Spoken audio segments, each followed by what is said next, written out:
धर्मस्य यशशास्त्रया। ऐश्वर्य मोर पंख जो चरणों में गिरा था उसे भगवान ने अपने मस्तक पे धारण कर लिया है। अथार्थ पतित जीव का उद्धार भगवान करते हैं। भगवान को मयूर मोर बहुत प्रिय है, क्योंकि मोर का जन्म वासना से नहीं होता है। मोर बादल देखकर नाचता है, उसके अश्रु गिरते हैं, उसे मोरनी पीती है, तब गर्भ धारण होता है। नटवर वपु नटेभ्य नट राजेभ्य। और भगवान शंकर चिता भस्म धारण करते हैं। भगवान कृष्ण गौरज धारण करते हैं।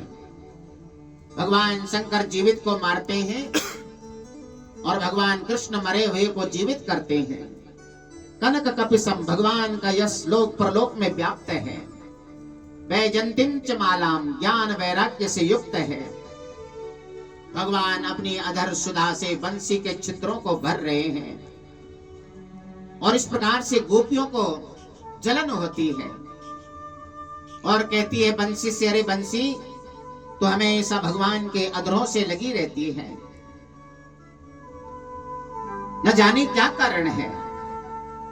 तब बंसी कहती, मैं भी तुम्हारी तरह हरी भरी थी, भगवान के लिए मैं कट गई, कट करके सूख गई और अंदर से बिल्कुल खोखली हो गई। तब जाके भगवान ने मुझे अपने अधरों से लगाया है।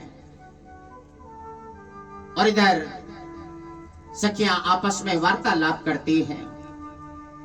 इस वेणु ने कौन सी तपस्या की है जो हमेशा भगवान के अधरों से लगी। तब वेणु इसी प्रकार से कहती है,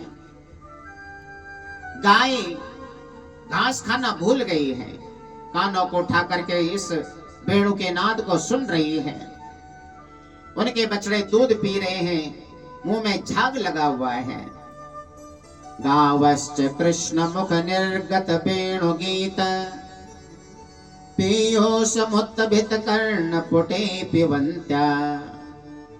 इस प्रकार से भी वेणु के रसास्वादन कर रहे हैं। गोपियां इन्हीं भगवान की सुंदर छटा को हृदय में बसा करके मां भगवती कात्यायनी की पूजा करने के लिए चलती है। हेमंत ऋतु में हेमंते प्रथमे मासी नंद ब्रज कुमारिका, तो मां भगवती की आराधना के लिए चल पड़ी है। मां भगवती कात्यायनी की पूजा कर रही है, मिट्टी की मूर्ति बनाती है और मां भगवती का गान करती है। कात्यायनी महामाये महायोगिन्यधीश्वरी,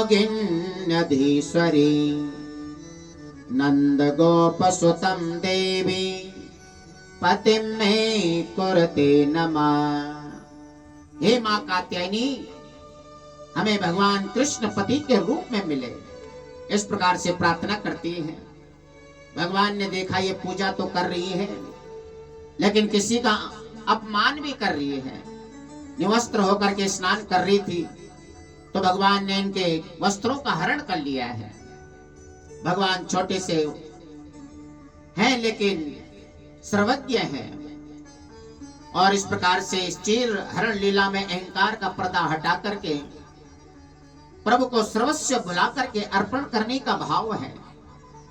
कुमारिकाओं के मन में नारी का भान था, अहम भाव है। भगवान कहते कि तुम अपना सर्वस्व भुला करके मेरे बन जाओ। अनन्यास चिंतयन्तो माम ये जना पर्युपासते, तेषां नित्याभियुक्तानां योगक्षेमं वहाम्यहम्। तो सांसारिक संस्कार शून्य होकर मेरे पास आ जाओ। द्वैत आवरण दूर होने पर भगवान मिलते हैं।